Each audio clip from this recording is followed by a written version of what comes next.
Kami adalah keluarga dengan 6 anggota keluarga. 2 orang anak sekolah SMU dan SD. Namun suami sejak dulu sampai sekarang hanya santai. Dia hanya mengandalkan pekerjaannya yang hanya laku beberapa kali dalam sebulan.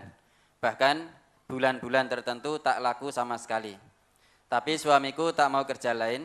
Bahkan ada yang datang ke rumah menawari pekerjaan. Dia juga tidak mau dengan alasan malu. Sementara untuk makan dan kebutuhan lainnya, setiap hari aku selalu kebingungan. Setiap hari aku harus putar otak dan tenaga untuk anak-anakku. Pagi hari saat suami dan anak-anakku masih tidur, aku sudah bangun untuk siapkan sarapan dan uang saku mereka. Adzan subuh aku harus berangkat ke pasar, jadi kuli di pasar. Pulang dari pasar aku bikin dagangan, aku jual gorengan. Sementara suamiku hobinya nongkrong di warung, merokok. Kadang aku mengeluh di depan suami, justru dia marah. Terkadang saya bisa sabar, namun terkadang saya protes dalam hati. Suami macam apa dia? Mana tanggung jawabnya sebagai kepala keluarga? Rasa capek, lelah, dan putus asa sering datang dalam hati. Dalam hati aku mengeluh, kapankah aku dibahagiakan oleh suamiku? Seperti istri-istri yang lainnya. Rasa menyesal sering menghantui, kenapa dulu aku mau menikah dengan dia. Padahal pacarku dulu seorang yang sukses dan taat beribadah. Sementara suamiku dulu tukang judi, perokok, kawin cerai, pezina, dan penipu. Pertanyaan, apakah saya termasuk istri yang kufur, yakni calon penghuni neraka, Ustaz? Kamu itu istri yang tangguh. Bukan yang kufur, tangguh. Ngopeni anake, ngopeni dirinya sendiri, cek ngopeni bojone. Bojone tukang judi disangoni, tangguh banget ya itu. Ora gelem nyambut gawe, istrinya bangun tidur sudah kerja ke pasar, tadi kuli di pasar tadi. Istrinya bangun tidur ngerokok, nongkrong, udah suaminya. Nah, kalau kamu terima ngono ya ora apa-apa. Nek protes jangan dalam hati, tewas rekoso hatimu. Lho kowe bungok-bungok protes di hatimu, suamimu ndak dengar. Ndak dengar toh? Ya. Suamimu macam apa ini ndak tanggung jawab, ini mau neng hati. Ya, ya suamimu ora gagas. Wis tak tinggal nongkrong ini wis ora keluwen kok. Ya, tinggal nongkrong, tinggal kongko-kongko, tinggal judi, tinggal mabuk, tinggal serah. Nah kalau suamimu judi, mabuk, ya tidak, mesti suamimu enggak sholat. Yakin mesti tidak sholat itu. Karena judi dan mabuk itu menjauhkan kamu dari sholat. Tadi kan disebut judi dan mabuk tadi. Yes. Coba wacana ayatnya surat Al-Maidah 90. Mesti ora sholat. Lah nek ora sholat terus ora tekon ado-ado, suamimu tidak sholat, kamu muslimah itu tidak apa? Tidak halal, wis ora tekon ado-ado. Tapi ya duwene ya mung siji kuwi. Duwene suami ya kaya ngono siji tok kuwi. Ya. Ya dijolke ya ora enek sing gelem kuwi. Apa sing gelem dijoli kaya ngono kuwi? Buat tukar tambah tau, ora gelem deh. Ayo coba dibaca. Surat Al-Maidah, surat ke-5 ayat 90. 90 dan 91. Ya ayyuhalladzina amanu innamal khamru wal maisiru wal ansabu wal azlamu rijsum min amali syaitani fajtanibuhu la'allakum tuflihun. Innama yuridu syaitanu an yuqi'a bainakumul adawata wal baghdha'a fil khamri wal maisiri wa yasuddakum an dzikrillahi wa anis sholati fahal antum muntahun. Ya. Hai orang-orang yang beriman, sesungguhnya meminum khamr, berjudi, berkorban untuk berhala, mengundi nasib dengan panah adalah perbuatan keji termasuk perbuatan syaitan. Maka jauhilah perbuatan-perbuatan itu agar kamu mendapat keberuntungan. Ya, itu dulu. Ya, sesungguhnya homer, sing mari mabuk itu loh homer. Innamal khomru, sesungguhnya khomer. Semua minuman yang mengakibatkan mabuk itu khomer. Sedikit atau banyak haram. Bukan karena minumnya sampai mabuk. Kalau memang itu jenis khomer, jenis minuman yang memabukkan, walaupun kamu setetes saja lah. Orang mungkin mabuk atau setetes, itu pun haram.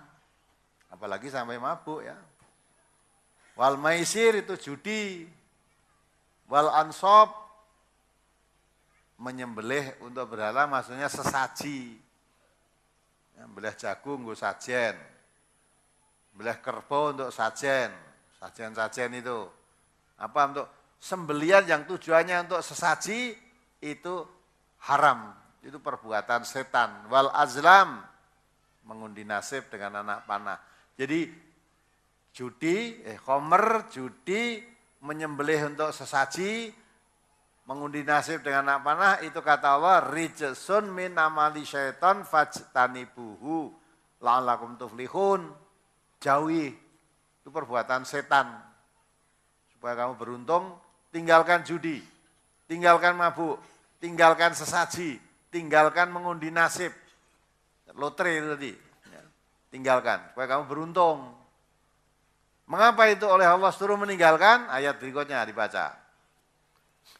Sesungguhnya syaitan itu bermaksud hendak menimbulkan permusuhan dan kebencian di antara kamu lantaran meminum khamr dan berjudi itu. Nah, inilah. Karena itu tadi perbuatan setan dan Allah menjelaskan setan itu bermaksud supaya kamu timbul permusuhan di antara kamu, ya, permusuhan. Dan apa itu? Kebencian. Kebencian. Di antara kamu timbul rata kebencian dan permusuhan. Itu lantaran minum khamr, mabuk tadi, dan judi. Terus? Dan menghalangi kamu dari mengingat Allah dan sembahyang. Nah, ya tak? Menghalangi kamu mengingat Allah. Ora mungkin wong judi, wong mabuk kelingan Allah, itu tidak mungkin. Menghalangi judi, mabuk, sesaji, itu menghalangi kamu mengingat Allah. Dan sholat, menghalangi kamu untuk sholat. Maka tadi saya katakan, kalau suami tukang judi, tukang mabuk, orang mungkin sholat itu. Tidak mungkin sholat. Nah, kalau sudah tidak sholat, pertanyaannya tidak usah jauh-jauh. Ya, memberi nafkah atau tidak, wong tidak sholat itu tidak halal. Sekalipun diberi nafkah cukup, banyak, tapi suamimu tidak sholat, itu cara Islam tidak halal. Bojoku ra sholat ning piye ya? Nek blonjo akeh-akeh sanajan ra sholat. Nah, pilih ta sing boleh duwite wae ta. Nah, maka itulah tanyaan ibu tadi, kalau memang suamimu sudah betul apa yang kamu tanyakan seperti itu tidak halal. Menurut ayat tidak halal. Apalagi? Dan ibu itu termasuk tadi saya kata wanita yang tangguh. Nah, ngopeni anak, ngopeni wong mendem, ya, ngopeni wong judi, udah. Nah, terus yang diharapkan apa? Yang suami itu ar-rijal qawwamuna 'alan nisa. Laki-laki itu pemimpin dalam rumah tangganya. Dan laki-laki itu qu anfusakum wa ahlikum nar. Menjaga dirinya dan keluarganya dari api neraka.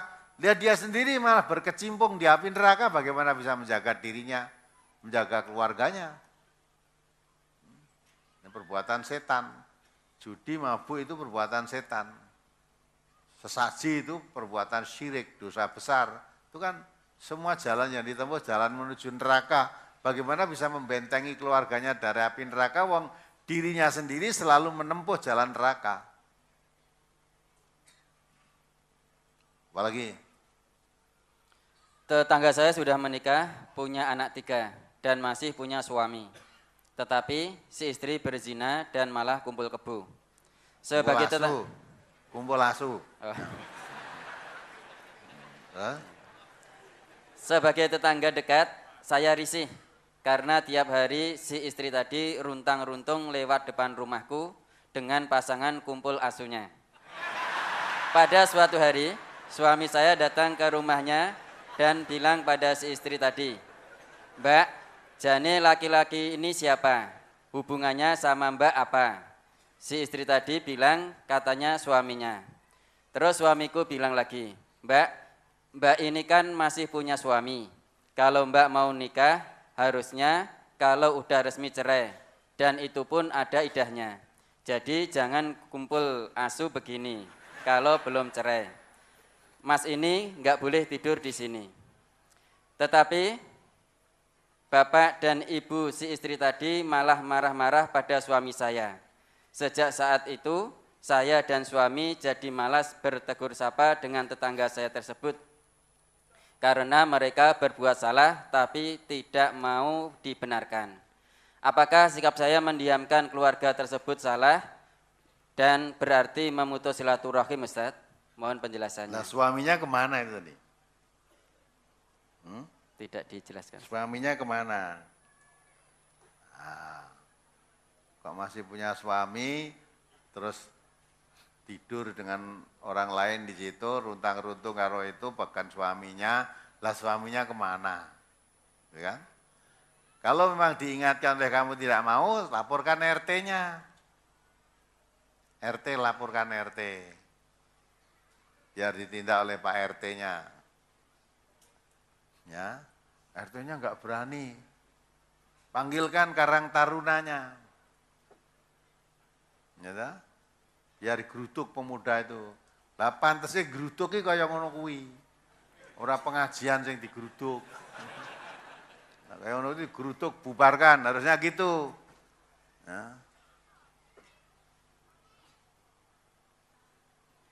Ya, terang-terangan padahal.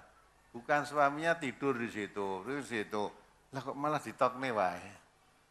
Kamu kalau tidak mau memutus apa? Harus diputus orang semacam itu. Baca surat An-Nisa 140. Yang ngomong itu pakai dasar gitu loh. Harus diputus. Kalau kamu tidak mutus sama dia, ya podo tunggale kamu. Surat An-Nisa surat keempat ayat 140. Wa qad nazzala 'alaikum fil kitabi an idza sami'tum ayatillahi yukfaru biha Wa qad nazzala 'alaikum fil kitabi an idza sami'tum ayatillahi yukfaru biha wa yustahza'u biha fala taq'udu ma'ahum hatta yakhudu fi hadisin ghairi innakum idzam misluhum innallaha jami'ul munafiqina wal kafirina fi jahannama jami'a. Dan sungguh Allah telah menurunkan kepada kamu di dalam Al-Quran bahwa apabila kamu mendengar ayat-ayat Allah diingkari dan diperolok-olokkan oleh orang-orang kafir, maka janganlah kamu duduk beserta mereka, Ya, sehingga mereka memasuki pembicaraan yang lain. Itu dulu. Jadi kalau kamu orang mukmin, Allah telah menurunkan Al-Quran kepadamu. Apabila kamu mendengar ayat-ayat Al-Quran itu diperolok-olokkan oleh orang kafir, ya, diperolok-olokkan dengan pembicaraan saja kamu nggak boleh duduk bersama dia. Apalagi diperolok-olokkan dengan perbuatan. Zina itu jelas dosa, itu malah dilakukan tiap hari. Itu di situ kan memperolok-olok ayat-ayat Allah dengan terang-terangan. Kamu tidak boleh duduk bersama dia. Itu yang ngolok-olok itu bukan orang kafir itu orang Islam. Lah apalagi orang kafir ngolok-olok Quran saja kita tidak boleh duduk bersamanya. Apalagi orang Islam. Kalau orang kafir memperolok-olok Al-Quran itu wajar, wong dia kafir. Nah, kalau orang Islam memperolok-olok Al-Quran, lebih kafir daripada orang kafir tadi. Ya? Kalau orang kafir zina, orang kafir mabuk itu wajar. Tidak tahu dia, karena tidak percaya adanya hari pembalasan, tidak percaya adanya Allah, tidak percaya hari berbangkit, tidak percaya. Wong uripi seneng. Hampir ngombe, jadi ngombe kok ora entuk. Nah itu dah. Nah, sekarang orang Islam ini. Kalau orang kafir saja melakukan begitu kita tidak boleh bersama dia, apalagi orang Islam. Dia lebih menghina Quran luar biasa itu. Ya, kalau orang kafir berbuat zina, orang kafir mabuk, orang kafir judi, dengan orang sholat, orang Islam zina, orang Islam mabuk, orang Islam judi, dosanya gede ndi? Ya, dosanya besar mana? Besar orang Islam. Kalau orang kafir tadi, kalau dia tahu sadar dia jadi orang Islam, dosanya semua diampuni. Kafirnya tadi berhenti terus jadi orang Islam, dosanya semua diampuni.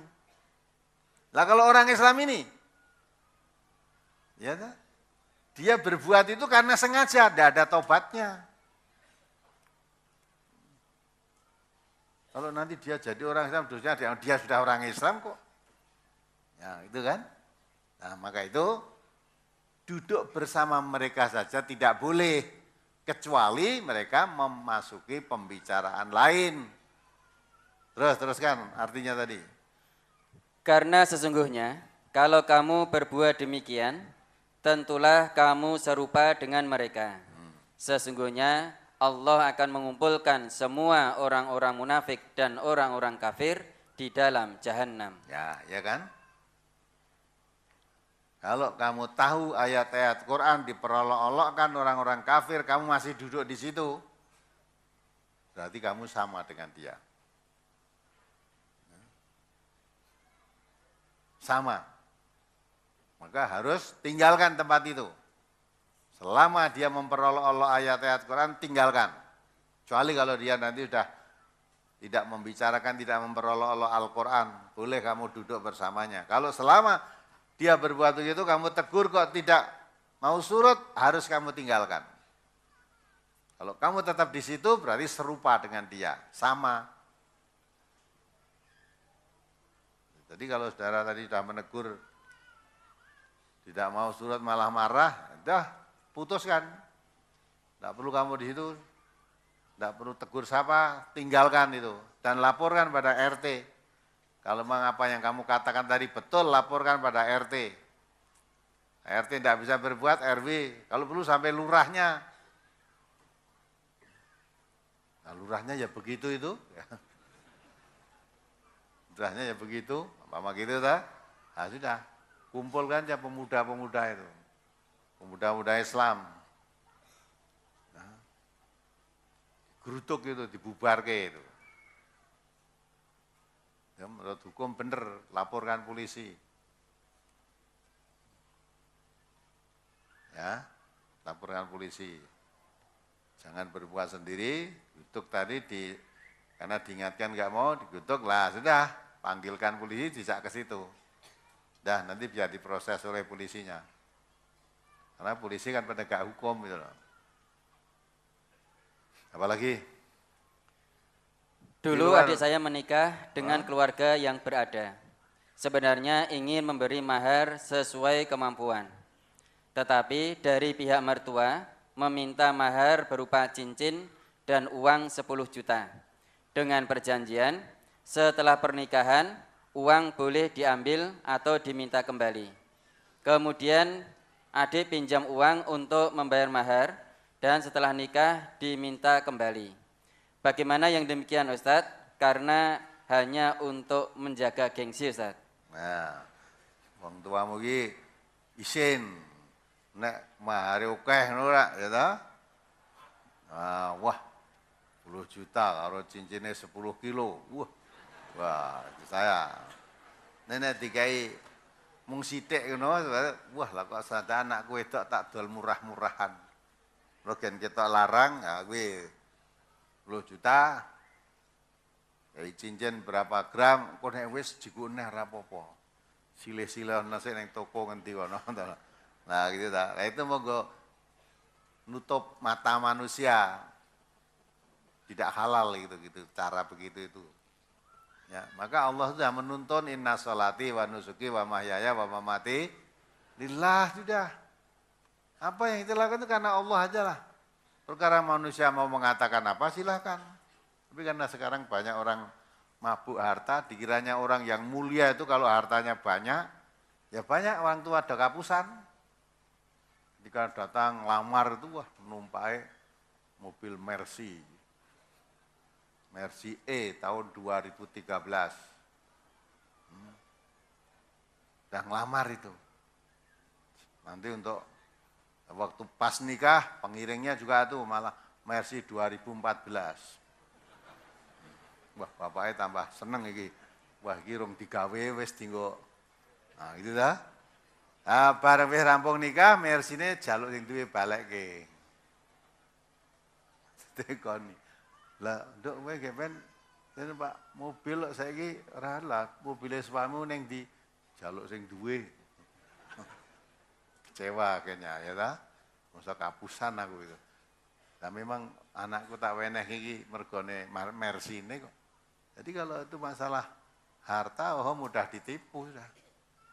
Dikira wong sugih bae korupsi, hasil korupsi kabeh. Gawe omah ning kono, gawe omah ning kene, gawe mobil ini. Oh barang dicekel sita kabeh karo pemerintah. Nah gitulah. Tidak perlu orang yang paling baik itu jujur, wajar apa adanya. Ya. Aku nek njaluk mahar uang 10 juta tambah cincin ora kuat, maharku kuatku ya semung iki. Piye nek gelem ya tak teruske, ra gelem ya wis gitu ta. Nah, apalagi Saya mempunyai adik yang sebentar lagi akan menikahkan putrinya. Pertama, saya mendengar kabar bahwa adik saya mau menikahkan putrinya, namanya W. Saya senang sekali. Tetapi betapa terkejutnya bercampur hati, gelo dalam bahasa Jawanya, karena ternyata perunan saya atau anaknya adik saya ternyata sudah hamil duluan. Informasi itu saya dapat dari kakak saya dari ibunya W, dan ibunya dari pengakuan W sendiri. Akhirnya saya yakin bahwa W sudah benar-benar hamil duluan. Akhirnya setiap pertemuan saya dengan adik saya jadi salah tingkah. Segala pekerjaan yang menyangkut pernikahannya, saya tidak mau membantu. Hari ini yang seharusnya beladahan, saya perlu membantu. Berhubung saya tidak mendukung, saya tinggal pergi ke akad pagi ini. Pertanyaan 1, bagaimanakah status pernikahan perunan saya itu? 2, bagaimanakah sikap saya yang serba salah tersebut berhubung saya tidak atau kurang mendukung? 3, tolong tunjukkan dalil tidak sahnya pernikahan yang sudah hamil duluan, Ustaz. tadi kan sudah diterangkan. Kalau yang menghamili itu yang menikahi, ada yang berpendapat itu nikahnya sah. Nikahnya sah kalau yang menghamili itu yang menikahi. Namun mestinya kalau orang tua yang muslim ngerti anak wis hamil sik iki ora usah dadak dinikahke geden-geden ulem-uleman itu ndak usah. Panggilkan saja naib, suruh nikahkan, yang penting dapat surat nikah sah. Nah wis hamil sik kok malah undang-undang tamu. Undang tamu mamerke iki urung nikahe wis meteng, dadi pinter anakku. Harusnya malu tuh. Ya dah? Nah, mestinya kalau begitu untuk mendidik masyarakat diundang jangan mau datang. Tapi ngomong gitu loh. Ngomong Mas kuwi kok ngene ra gelem bantu. Nah, aku kecewa. Karena anakmu wis meteng sik kuwi loh. Saya ndak mau bantu dalam ini. Saya usul nikah ora usah dadak duwe geden-geden digawe ulem-ulem dah. Bawa aja ke naiban atau naibnya dipanggil sini, nikahkan dah selesai. Undang tetangga walimahan sekedar wis ora usah wis hamil dulu kok orang duwe isin. Mestinya anakmu dicambuk di sini. Cambuk 100 kali. Ben jerah, lah kok malah di subyo, di mangayu bagyo, di subyo-subyo, didandani, diiringke lah, itu kan ora duwe isin. Nah gitu harusnya. Lah kamu meninggalkan itu tadi harusnya ngomong, kalau tidak ngomong adikmu tidak ngerti nanti. Masalahnya apa? Saya tidak mau bantu karena anakmu semeteng sih gitu lah. Wes aku ora cawe-cawe masalah iki. Nah gitu. Ini kita ngomong nanti salah sangka nanti kenapa ini?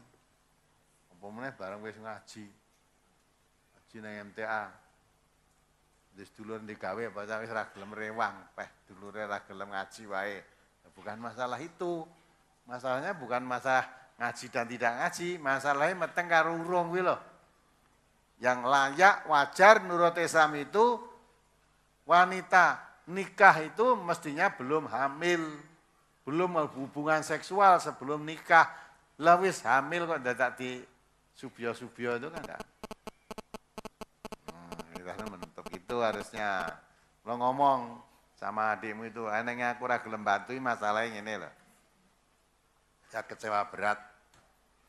Saya sebagai Pak D-nya, kaya-kaya saya nutup mata, ponakan saya hamil, saya malah ribut, membantu begini, begitu. Kalau saya panggilkan aja naib, dah nikah, dah rampung.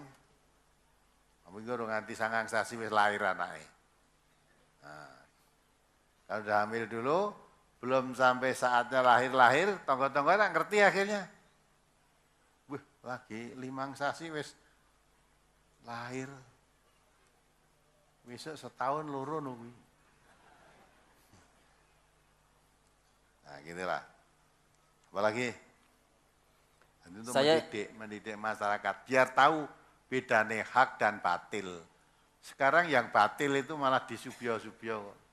Ya. Sing hak kuwi malah ditekan-tekan. Nah, itu harus dibedakan yang hak dan batil, jangan campur. Apalagi? Saya ikut ngaji di MTA baru 2 kali ini. Saya mau bertanya Ustadz, apakah orang yang sudah bercerai masih boleh tinggal satu atap atau satu rumah dengan alasan kangen pada anak-anaknya?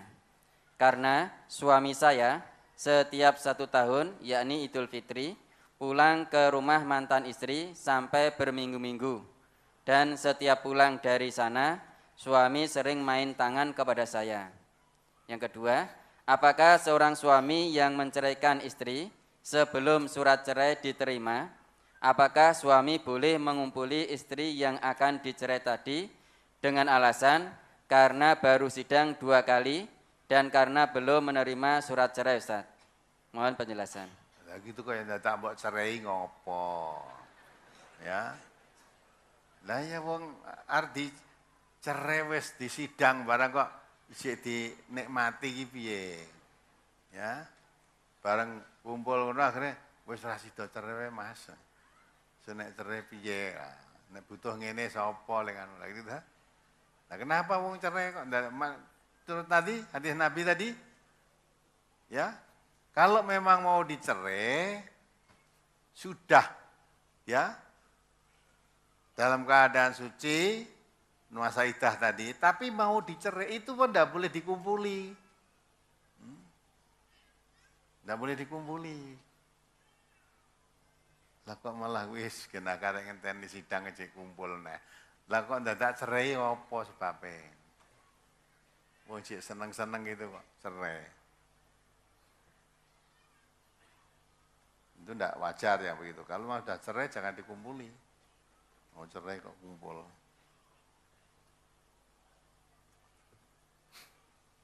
Dan kalau memang mau laki suami istri tinggal serumah walaupun sudah cerai, kalau di dalam masa iddah boleh.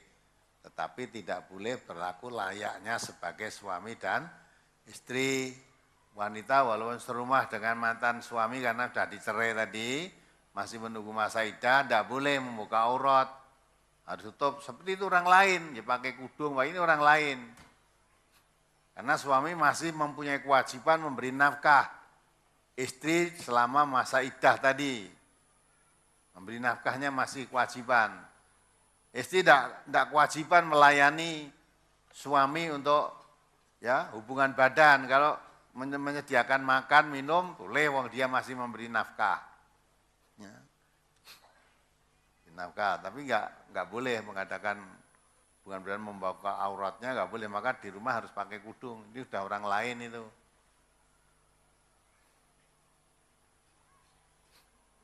Apalagi?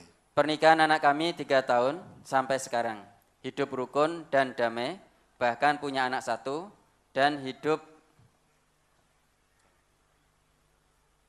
penuh kebahagiaan dan harmonis. Yang saya tanyakan, bagaimana pernikahan anak kami yang pernah diberi mahar, tetapi maharnya diminta kembali oleh mertua, sah atau tidak pernikahannya, Ustaz? Kalau mahar itu pemberian suamimu, jadi milikmu. Sekarang diminta kembali, kamu boleh ya enggak apa-apa. Kamu tidak boleh ya enggak apa-apa, wong itu hakmu kok. Kamu punya barang, diminta, apalagi diminta orang tuanya, diminta suaminya, diminta mertuanya, diminta orang lain aja kamu boleh. Kalau memang kamu boleh diberikan ya enggak apa-apa. Kalau kamu tidak boleh ya enggak apa-apa. Wong kamu yang punya. Sekarang maharnya diminta lagi oleh mertuanya. Nah, kecuali kalau janji seperti tadi, ki mahar tak kayak gini, nek wis dadi manten tak jaluk bali meneh, lah itu tidak sah. Itu sandiwara itu. Tapi kalau nikahnya tadi diberi mahar apa? Uang 10 juta, wes tanpa syarat apa-apa. Nah, bareng wis rampung digawe, rugi sing digawe. Ngerti rugi? Nah, modalnya 20 juta, padahal sumbangannya mau untuk 5 juta. Wah rugi, Dok, ki mahar sing konggone bojomu kae tak jaluk ya. Nah, gue nutup kerugian. Modalnya 15 juta, sumbangan itu 5 juta, padahal wis tahun kei mahar 10 juta, tak jaluk pas ki kok. Nah, kalau kamu boleh, ya enggak apa-apa, boleh silahkan. Tapi kalau enggak boleh, wong ini mahar diberikan saya kok. Ya saya mau gunakan sendiri, itu enggak masalah, tidak dosa gitu. Tapi kalau tadi kencan, ya kita kei mahar 10 juta, nenek subar nikah balik ke neng aku, itu enggak boleh, namanya itu sandiwara. Etok-etokan pemberiannya itu tadi. Apalagi? Brosur halaman 5 masuk ke halaman 6. An Aisyata qalat ja'at imra'atu Rifa'ata ila Nabi sallallahu alaihi wasallam faqalat kuntu inda Rifa'ata fatallaqani fabatta talaqi fatazawwajtu Abdurrahman bin Zubairi wa inna ma ma'ahu mislu hudbati thawbi fatabassama Rasulullah sallallahu alaihi wasallam faqala aturidina antarji'i ila Rifa'ah la hatta tadhuki usailatahu wa yaduqa usailataki. Qalat wa Abu Bakrin indahu wa Khalidun bil babi yang tadiru an yu'dana lahu. Fanada ya Abu Bakrin ala tasma'u hadhihi ma tajharu bihi inda Rasulillah sallallahu alaihi wasallam. Riwayat Muslim. Dari Aisyah ia berkata, bekas istrinya Rifa'ah datang kepada Nabi sallallahu alaihi wasallam. Lalu ia berkata, dulu saya menjadi istrinya Rifa'ah, kemudian ia mentolakku 3 kali. Lalu saya menikah dengan Abdurrahman bin Zubair. Dan sesungguhnya apa yang ada padanya seperti ujung kain ini. Maka Rasulullah SAW tersenyum. Lalu beliau bersabda, apakah kamu ingin kembali kepada Rifa'ah? Tidak, tidak boleh. Sehingga kamu merasakan madunya dan dia pun merasakan madumu. Aisyah berkata, pada waktu itu Abu Bakar duduk di samping Nabi SAW, sedangkan Khalid masih berada di pintu menunggu diizinkannya untuk masuk. Lalu Khalid bin Sa'id menyeru, hai Abu Bakar, apakah kamu tidak mendengar wanita itu menerangkan keadaan suaminya di hadapan Rasulullah SAW? Hadis riwayat Muslim. Mohon penjelasan hadis ini, Ustaz. Apa yang ditanyakan? Yang kurang jelas apa? Jadi itu dulu istrinya Rifa'ah. Dia dicerai 3 kali. Berarti kan tidak boleh lagi toh. Karena sudah dicerai suaminya 3 kali, dia tidak boleh rujuk sama suaminya, sudah 3 kali cerai. Kemudian dia nikah dengan orang lain. Nah setelah nikah dengan orang lain tadi, sampaikan kepada Nabi.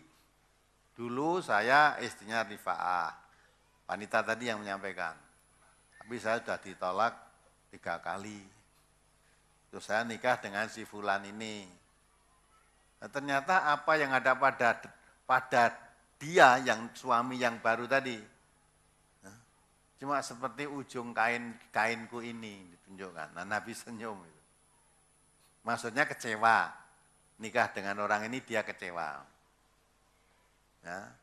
Terus Nabi tanya, apa kamu ingin kembali pada Rifa'ah? Ya. Padahal itu sudah ditalak 3 kali. Apa ingin kembali? Tidak boleh.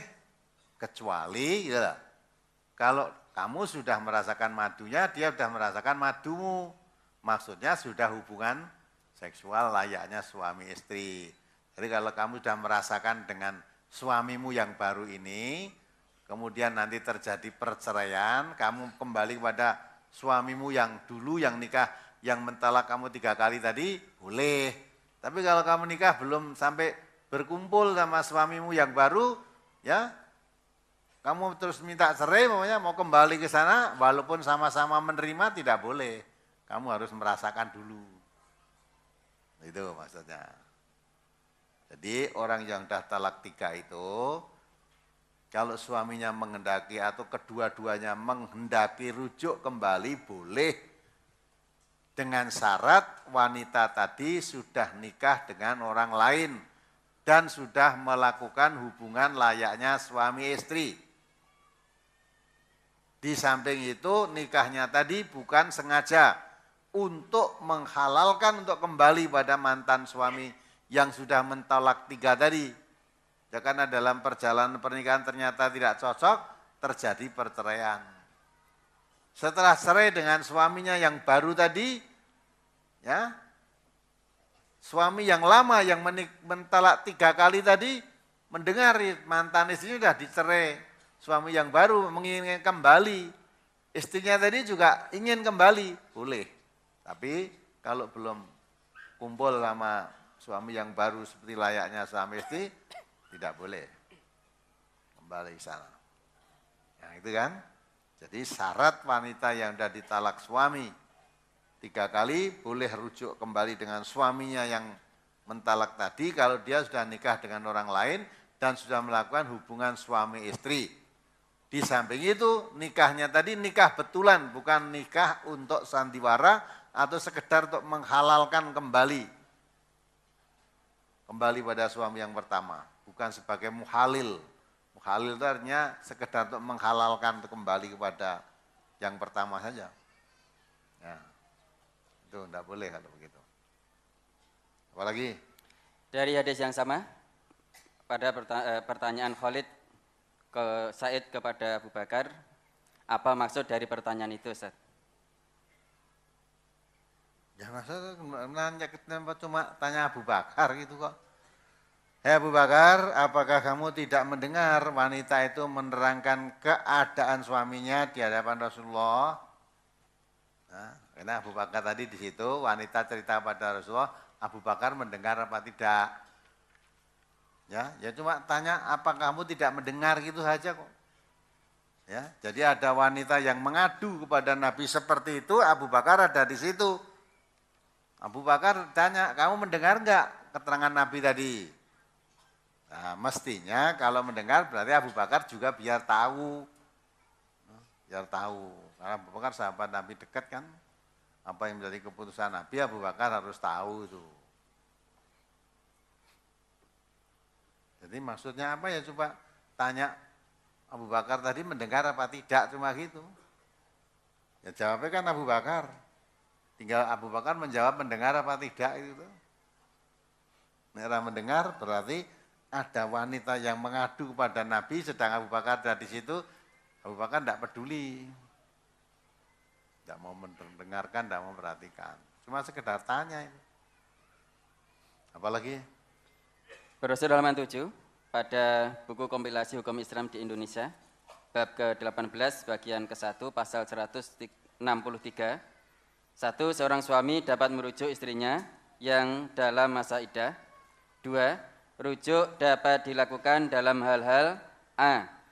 Putusnya perkawinan karena tolak, kecuali tolak yang telah jatuh 3 kali, atau tolak yang dijatuhkan qabla al-dukhul.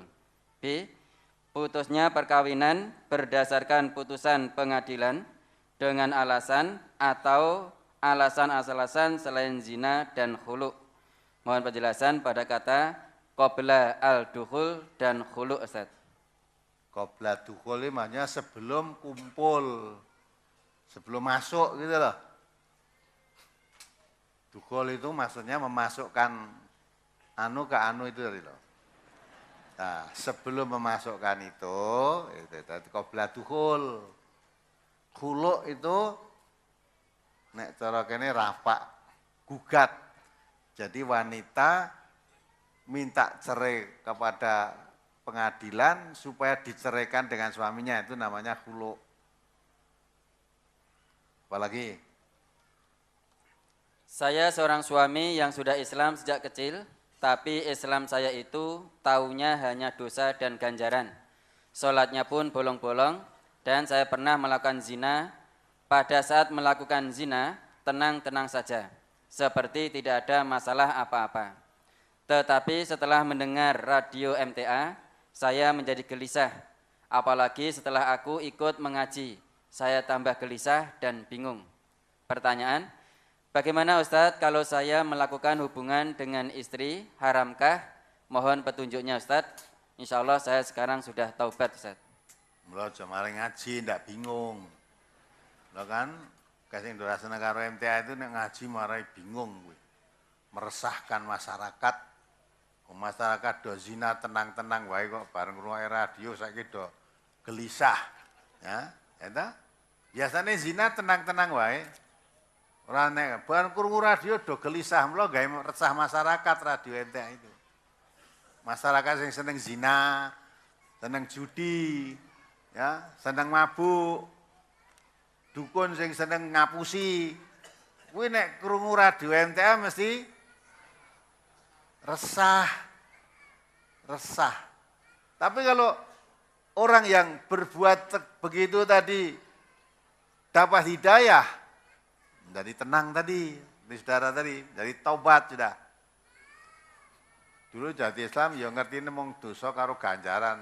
Nyatane ya ora, kowe ora ngerti. Nek kowe ngerti dosa karo ganjaran sadurunge ngaji, aku dadi wong Islam, saya jadi orang Islam taunya hanya dosa dan ganjaran. Lah kok zina nek ngerti dosa? Apa rumah samu zina itu ganjaran? Nah karena bikin seneng orang tadi, kono butuh, aku butuh, tak turuti biar seneng. Cek tak kei duit sisan apa gitu. Rumah samu ganjaran. Nah, berarti kamu jadi Islam sebelum rungokke radio MTA itu tidak ngerti dosa, tidak ngerti ganjaran. Sebab apa? Kalau kamu ngerti dosa, mestinya tidak melakukan zina. Jembuh nek kalau kamu nganggap ya ta, ganjaran malah dianggap dosa, dosa malah dianggap ganjaran. Nah, itu kamu tidak tahu tentang kamu. Maka Quran itu menerangkan sebagai Furqan itu menerangkan yang hak dengan yang batil, yang baik dengan yang buruk, yang dosa dengan ganjaran. Kalau tidak ngerti Al-Quran, tidak ngerti ganjaran dosa, enggak ngerti. Apa yang dilakukan tinggal nuruti hawa nafsunya. Saya kepengen begini, saya lakukan. Saya kepengen ini, kalau itu tidak ngerti, tidak aturan agama itu. Nah sekarang kalau kamu sudah bertobat, kumpul sama istrimu apa halal? Halal, kamu dulu tidak ngerti, setelah ngerti tadi. Ya, tobat dan tidak berzina lagi.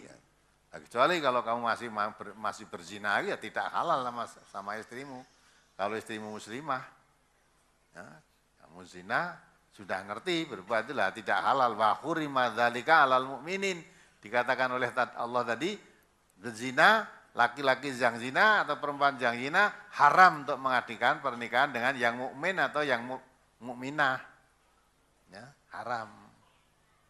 Kalau dulu kamu lakukan sebelum tahu, setelah tahu kamu memang bertobat, tidak mengulangi lagi, ya insya Allah halal. Dosa, mohon ampun pada Allah, banyak istighfar. Perbanyak, dulu melakukan zina tenang-tenang aja, ternyata berbuat dosa kok tenang ya. Nah sekarang setelah tahu itu dosa, perbanyak kebaikan untuk menutup dosa zinanya tadi. Apalagi? Berkaitan dengan brosur, sementara cukup, Ustaz. Ya, selamat datang ya, rombongan-rombongan itu dari Magetan 15 orang, wakilan Nganjuk 90 orang, wakilan Salatiga 22 orang, wakilan Kendal 90 orang, cabang Bandungan 1 bis, cabang Sidoarjo Wonogiri 16 orang, cabang Tengaran 1 mobil. Tadi saya dengar dari rombongan ibu-ibu dari Comal tadi katanya 30 orang, pendengar radio, bukan warga MTA, baru simpatisan. Semua saya ucapkan selamat datang, mudah-mudahan bisa istiqomah. Jadilah MTA seperti ini, kalau nerangkan apa-apa orang tadeng eleng-eleng. Ya toh, apa adanya. Kumpul asu ya kandak kumpul asu ya. Rasa tak kumpul rasa ya, rasa zina haram halal dah. Nah, terangkan apa adanya. Nah, Quran diterangkan begini ini kalau hatimu tumbuh bersemi rasa keimanan dengan diterangkan ayat-ayat Quran yang jelas begini, terang-terangan apa adanya, zadathum iman, bertambah imannya. Kita tuliyat alaihim ayatuhu zadathum imanan. Kalau orang mumin diterangkan ayat-ayat Quran, tambah imannya. Tambah imannya berarti tambah baik perbuatannya, menyesali perbuatan-perbuatan dosanya. Tapi kalau hatimu berpenyakit, bukan tambah imannya, tambah serik, tambah hanyel, tambah kekafirannya.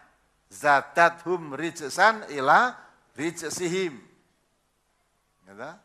Di samping kekotoran jiwanya sudah ada di situ, kekotoran hatinya diterangkan ayat-ayat Al-Quran, tambah kotor lagi hatinya.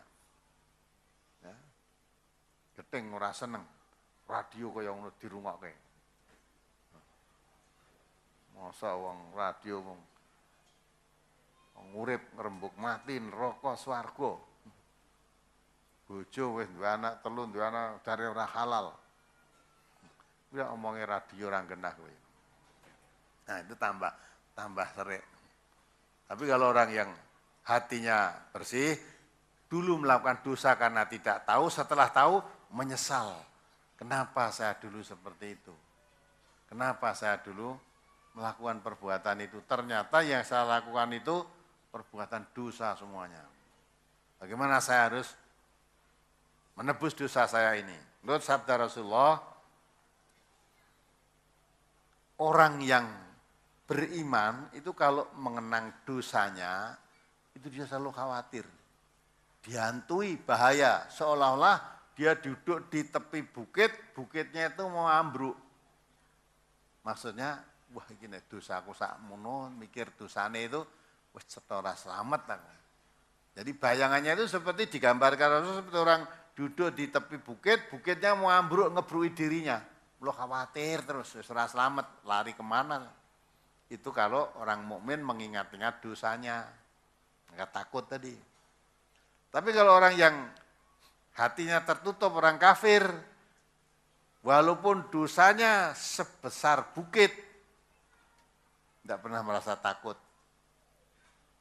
Digambarkan oleh Rasulullah, seperti dosanya sebesar bukit tadi, hanya seperti seekor lalat yang hinggap di hidungnya. Jadi misalnya lalat hinggap di hidung ini, diguak, digesah wis hilang. Jadi tidak ada rasa takut apa-apa, wis mudah hilang. Kelingan dosane wis hilang, tidak apa-apa.